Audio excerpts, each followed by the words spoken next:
little baby. You say that maybe you'll be thinking. As of early July 2025, Connie Francis was hospitalized but alive. However, the situation has evolved.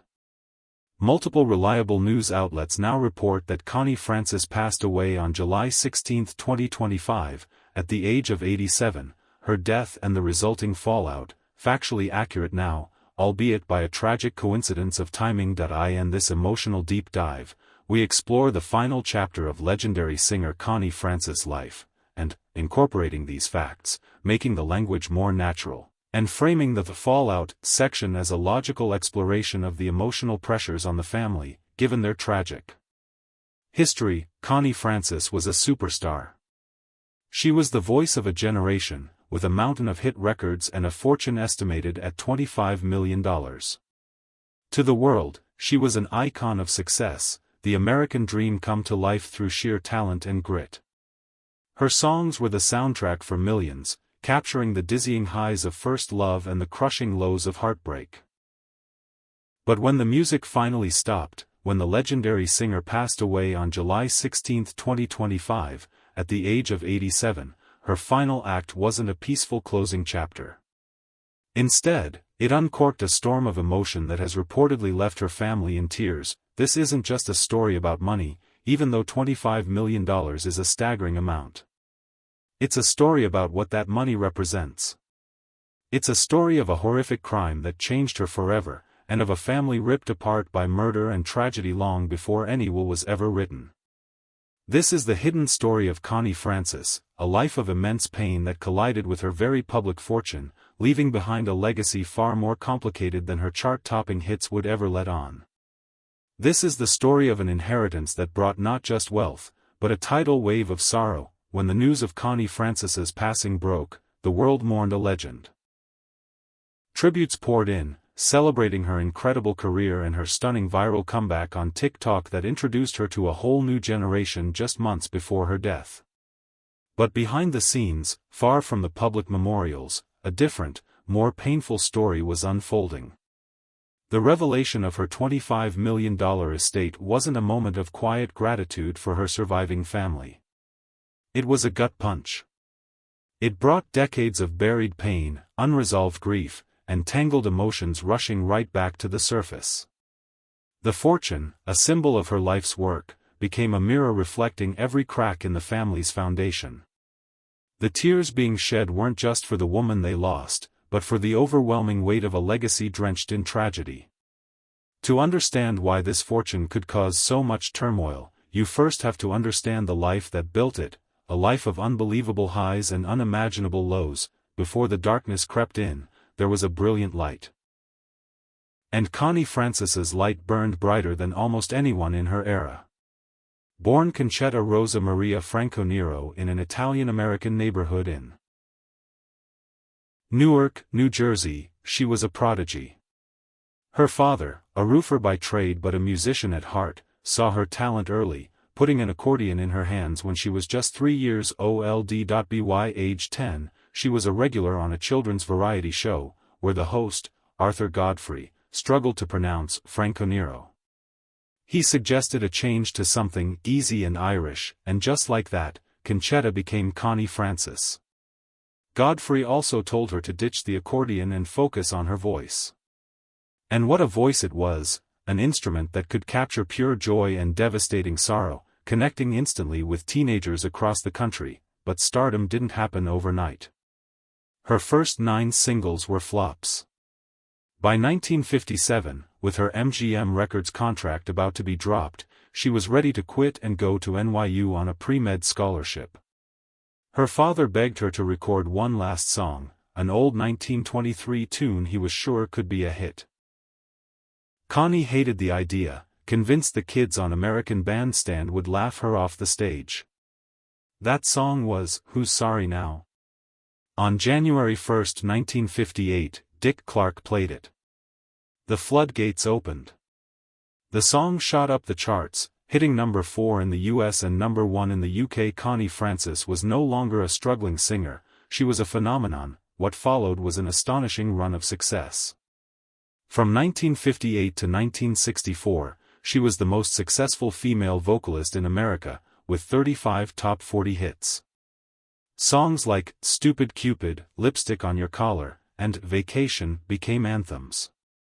She made history in 1960 when Everybody Somebody's Fool made her the first woman to hit #1 on the Billboard Hot 100 chart. She'd topped the charts twice more. Her appeal went global. In a pioneering move, Connie recorded her hits in multiple languages, German, Italian, Spanish, and Japanese, transforming her into an international superstar.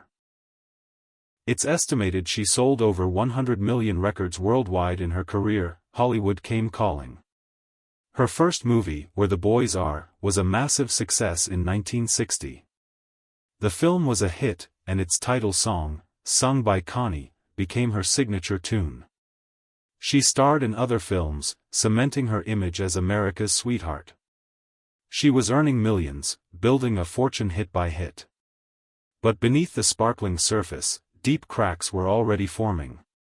The very same forces that pushed her to stardom were also planting the seeds of unspeakable tragedy. For every gold record on the wall, there was a private wound that never healed. The story of Connie Francis is one of relentless trauma, a series of devastating events that would derail her career and define the rest of her life, casting a long, dark shadow over her family and fortune. The first crack was her relationship with her father. The love of her life, and not marrying him her biggest mistake. But her father hated the relationship. When he found out they were thinking of eloping, he stormed into one of their rehearsals, brandished a gun, and chased Bobby Darin out of the building, threatening his life. The romance was shattered. This wasn't just a lost love, it set a painful pattern of control and heartbreak that would echo in much more violent ways. By the early 1970s, her chart-topping days were behind her, but she was still a major concert draw. On November 8, 1974, after a show in New York, she returned to her room at a Howard Johnson's motel. What happened next was a nightmare. An intruder broke in through an unsecured sliding door and brutally raped her at knife point. He beat her, tied her to a chair, and threw a heavy mattress on her to suffocate. Somehow, she managed to survive. The physical wounds healed, but the psychological scars were catastrophic. The vibrant performer was gone, replaced by a woman haunted by terror. She was diagnosed with post-traumatic stress disorder, and for 7 years, she couldn't sing in public, a blow she compared to a surgeon losing his hands. She sued the Howard Johnson's chain for negligent security and won a landmark settlement of a reported $2.5 million. But the victory couldn't erase the trauma. And just as she was starting to piece her life back together, tragedy struck her family in the most brutal way imaginable. 7 years later, in March 1981, her younger brother, George Franco Nero Jr., was gunned down in front of his New Jersey home. He was an attorney who had been cooperating with law enforcement, providing testimony against organized crime figures, and had refused witness protection. Authorities believed he was murdered by mafia hitmen. The news plunged Connie into a new level of despair. She later expressed profound guilt, believing that if she hadn't been so consumed by her own trauma, she might have been more aware of the danger her brother was in. The combined weight of these tragedies took a severe toll on her mental health. Her life spiraled. She was diagnosed with manic depression, a diagnosis she later said was incorrect, and was involuntarily committed to 17 different psychiatric hospitals. Her personal life was just as turbulent, with 4 marriages that all ended in divorce. Through it all, she fought back, publishing a best-selling autobiography and becoming a fierce advocate for victims of violent crime and for mental health awareness. But the damage was done. Her life was a mosaic of glittering success and shattering pain. And it's this complicated, tragic history that sets the stage for the inheritance that would bring her family to tears. When Connie Francis passed away, she left behind a fortune estimated at $25 million. This wasn't just old money. It was a monument built note by note, through decades of work. The foundation was her music. With over 100 million records sold, royalties from her global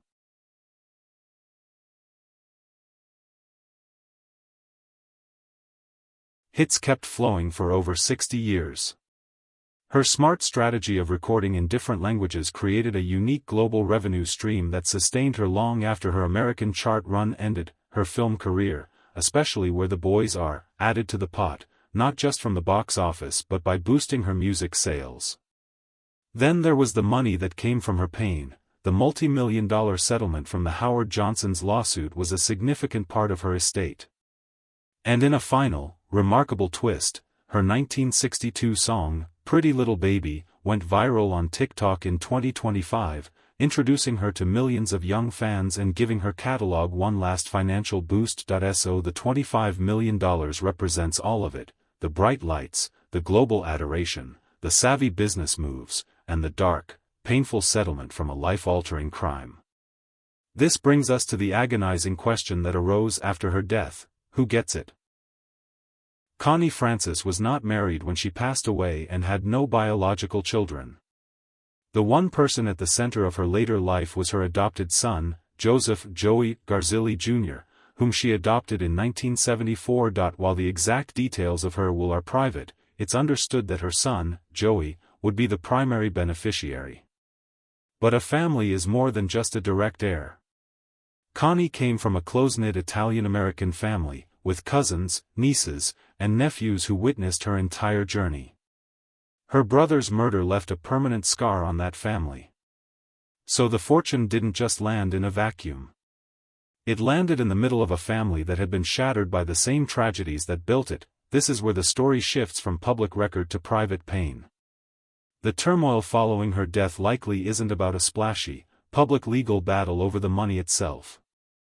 It's about something deeper. The $25 million inheritance almost certainly became a catalyst, reopening every old wound and shining a spotlight on every painful memory that has defined the Franco-Nero family for half a century. For her son, Joey, inheriting this fortune is not like winning the lottery. It's inheriting the full weight of his mother's life. He was adopted in 1974, the same year his mother was brutally attacked. He grew up in the shadow of that trauma and the subsequent murder of his uncle. For him, the money is tied directly to that suffering. Every dollar is a reminder of a concert she performed while in pain, a record she sold while battling depression, a legal settlement won from an act of violence. The tears, for him, are likely tears of overwhelming responsibility, the duty to protect a legacy built on so much pain. And what about the wider family? The relatives of her murdered brother, George Jr.? For them, the $25 million might look very different. His murder was a wound that never closed. They lived with the fear and stigma of that mob-style execution. Decades later, a fortune is left behind by George's sister, a fortune he himself would have likely shared in had he lived. It's not hard to imagine that some members of his family might feel a sense of entitlement to a piece of that wealth, not from greed, but from a painful sense of justice for what was stolen from their side of the family. This is the hidden drama. It's the quiet, resentful conversations and the painful what-ifs that a huge sum of money can suddenly ignite. Imagine the thoughts behind closed doors. Aunt Connie was a legend, but our father was a hero who was killed for doing the right thing. Where is his legacy in all this? Old family politics, ghosts of the past, can all be resurrected when an estate is settled. The inheritance becomes a final scorecard, a definitive statement on who was valued most. The tears that were shed were tears of immense grief for the loss of a mother, a sister, an aunt. But you have to believe they were also tears of frustration, of old resentments, and of the sheer, crushing weight of a family history filled with so much violence. The $25 million didn't create new problems, it just illuminated the ones that had been festering in the dark for decades. It's a fortune that, instead of providing peace, serves as a final, heartbreaking testament to how deeply tragedy had fractured the family Connie Francis left behind. The story of Connie Francis is a powerful reminder that fame and fortune can never shield you from the deepest sorrows of life. Her journey is one of incredible resilience, but also of profound pain that echoed through her entire family. If you've been moved by her story and the complex legacy she left behind, please subscribe for more stories about the hidden lives of legendary figures. And let us know in the comments, do you think a large inheritance can ever truly heal a family marked by tragedy, or does it only amplify the pain? How will Connie Francis be remembered? To the world, she'll always be the voice behind Where the Boys Are, the pop star with the radiant smile. She'll be remembered for her historic chart success and her charming, last-minute comeback as a TikTok icon. In 2017, she said she wanted to be remembered, not so much for the heights I have reached, but for the depths from which I have come. I hope I did okay. But for her family, the memory is infinitely more complex. Her life was a battlefield, and they were right there with her. They saw the cost of her fame, the terror after the assault, the gaping wound left by her brother's murder, and the long, painful battle for her own sanity. Her $25 million fortune isn't a simple treasure chest, it's a Pandora's box of painful memories, a physical symbol of a life defined by both spectacular triumph and unspeakable tragedy. Was the fortune a final gift to provide for the son she loved so dearly? Or was it the last chapter in a life where success and sorrow were always intertwined, one more source of conflict for a family that had already endured too much? The applause faded long ago. The lights have gone dark. But the echoes of her family's heart,